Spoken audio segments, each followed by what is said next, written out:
Do you girls remember the first acting job you ever got? And are you willing to share the story? More importantly. I was in a horror film when I was 11 years old. It was a Stan Winston film called Pumpkinhead. And I had just started acting. I had 5 lines. I believe I was Wallace Kid number 3. It was a family of just dirty, shoeless children, and I was one of them. I didn't get killed, but I was talking about people that got killed in my 5 lines I had. My first role was real challenge. I was an eel.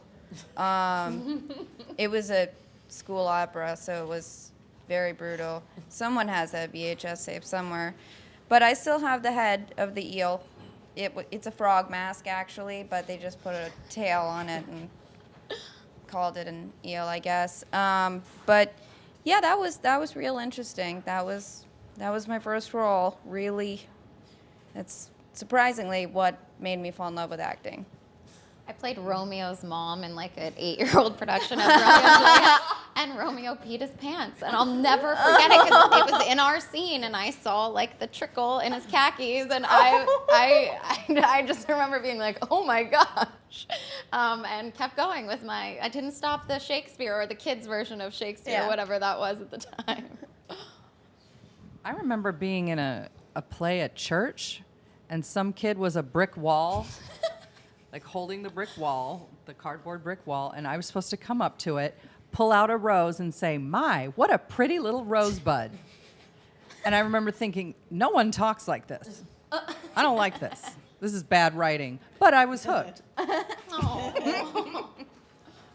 was only ever doing theater, and so my first real job was weirdly getting cast in a movie, and it was Desperately Seeking Susan. And it was, I didn't know what I was doing, but the casting agent, Risa Brayman, she happened to see a lot of theater, so she was pulling people from all over New York to be in that crazy movie. We've been hearing a lot of good worst audition stories today, so I want to ask you, you willing to share a worst audition story? Yes. I was once told they wanted someone pretty Jewish, not Jewish, for a Jewish role, like very Jewish. I know. I didn't end up going in because I was like, I don't know if I'm right for that. It's so sad. Oh, I remember one. It was for a role in a movie. And Come on, you can tell us. The actor was here, I was here, and the director was here. And we were supposed to be improvising a fight or something.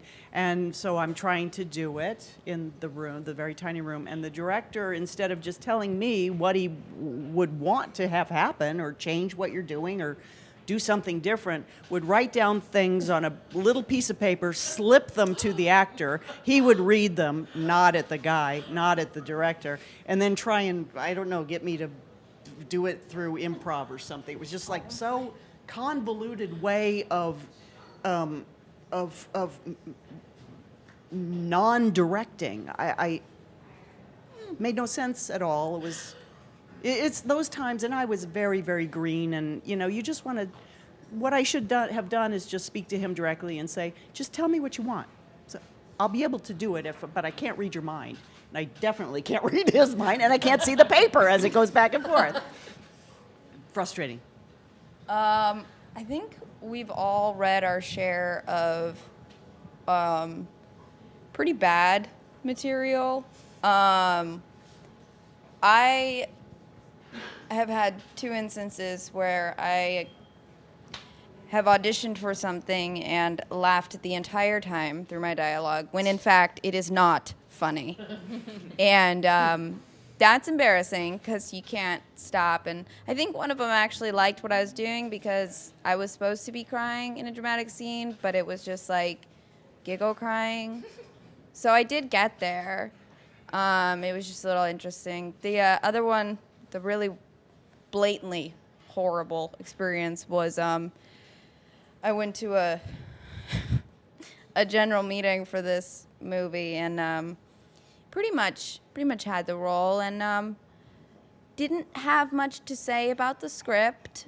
and ended up talking about my vacuum cleaner for 30 minutes, my new Dyson. It was very exciting for me at the time, the vacuum cleaner, but it was a very odd meeting, which was my fault. I actually stopped an audition at one point because it was some movie of the week or something like that. But this woman, she was drunk, and I hate going in and having to play drunk and crying for 3.5 pages, okay? And I just felt so silly. I said, "You don't want me to keep going, do you?" Because they looked like this. And to me, that means stop. Like, be self-aware enough to stop this whole nonsense. And they said, no, keep going. So I think my response was, okay.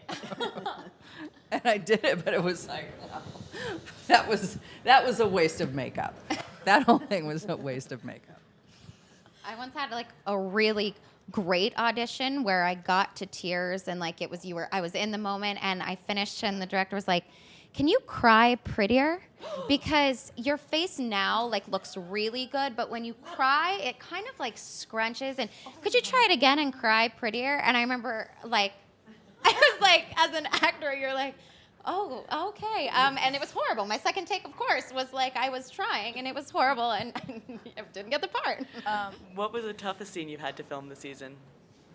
Amy and Sheldon had a kiss this year, and that was a big deal, I guess, for our characters. I've been on 4 years, and yeah, it was, Jim and I are very close to our characters. I mean, I think we kind of all are. But it was really special to have such a monumental moment for our characters, but also as actors, we have to go through that. Whatever our characters are doing, we have to be the people making it happen. And so it was a very interesting, kind of emotional week. So that was really, I guess, sort of a standout. You did a scene with Jim that I think was one of the most powerful we've done on our show, where he catches you having sex with someone. And I just thought that was such a beautiful scene. So I thought I would mention it. It may not have been your hardest. You've got a whole other life besides when I see you. But when I think about sort of, especially in a sitcom, for us to have those kind of serious moments, it's special, when they stand out. I would say that my hardest scenes were on what would have been, well, it was the pilot of getting on, because it's very hard to find what the tone of your show is going to be. Yeah. And that is a real slippery one also, because it's not quite I guess it's a dramedy. But so there was a lot of back and forth and try this, a lot of seeking out what the tone was going to be, and that was took not a toll, but it was just once that gets locked in, things move a lot smoother. We had to do a scene in in rain and hail, and I had a harness that I had to jump off an actual ledge and do a monologue about Jennifer Lawrence in a garden. But I couldn't see, and Michael Patrick King was like, "Whatever you do to me and Kat, don't stop the scene. If you can't see, I don't care." Oh, and I was wearing like shoes bigger than this, and I was shaking, and she couldn't see it. And her contact was like hanging out, and then I had to jump and like tell myself, just do the monologue and jump off, and trust the guy who was like right there that was gonna catch me and pull me back. And that was the hardest I've ever had to do on our show, and I never want to have to do that again. I think we actually, like Kat and I, after we wrapped, like he was laughing and we threw towels at him and we're like so angry and everybody was laughing at us, but we were like in hell. It was, yeah. The hardest thing I had to do this season was the very final scene before they wrapped me for the season, and I couldn't stop crying. Aww. And I was supposed to go in and be real excited that someone, broke my husband's free throw record from high school. So when I watch it now, I come running in, "Laurie, someone broke your free throw." Like, I'm so stuffy from crying that I was trying to, sound excited, but it sounds so awful now. But my favorite episode last season was called "You Opened the Door," where my character not only feels that she needs to teach her son to learn to dance for his first dance, but she shows up in a matching outfit to the dance, and then leads all the kids in the dancing because the girls are on one side, the boys are on the other, and she busts in like Michael Jackson and shimmies inappropriately, and then the music changes. Her son starts slow dancing, and it's just this heartbreaking thing like, why isn't he dancing with me? Anyway, that was my favorite. What was your favorite scene to film last season?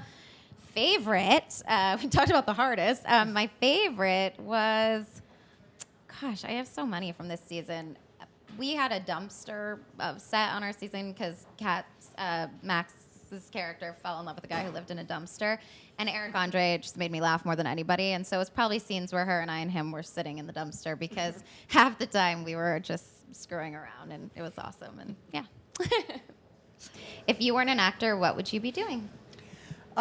If I wasn't an actor, I think I would be a secretary somewhere because I that's what I used to do. And I'm a very, very speedy typist. Transcribing relaxes me. Anyway, I loved everything about it because it's very rewarding to have your stack of papers here at the beginning of the day, and at the end of the day, they're over here on this side of the desk. And, Can I just say I'm very happy she's an actress because I worked at the Geffen Playhouse during a run of this show she did called The Quality of Life, which I think moved to New York, but I'm like getting emotional even thinking about your performance. I stood in the back of that theater every single night and watched you, and you are incredible. And I've been wanting to say that the whole interview, but it didn't come up. But like, I'm so glad you're not a secretary because you changed what I thought acting can be in that performance. And I had to tell you that because I stood in the back every single night and watched you. Goosebumps. how is your style similar to your character's style? It's not very similar, but I do steal most of the pants because they fit really well, and why buy pants if you can just steal them from the ones you've already been wearing for like 2 years? They're kind of already yours. Sweating them, work them in, wipe your hands on them. They're yours. You won't be able to answer this one. So Is it for me? yeah, if you could be on any other television for Pete's show. They're stealing my material. I don't watch TV. They Past could Google or it. present? Oh, past or present. Hold on. I didn't say I've never watched TV. Okay. Let's see. I liked a little show called Heroes because I'm a superhero person, and as our writers once joked on Big Bang Theory, you couldn't miss that show because they weaned you slowly from any good writing or plot development. So, like, the first season was really good, and then they just kind of weaned you, and you were like, oh, please end already. But I love anything superhero, so I would have loved to be on that show. Not as, like, the pretty supportive wife of someone who was a superhero. I would have wanted to be a superhero.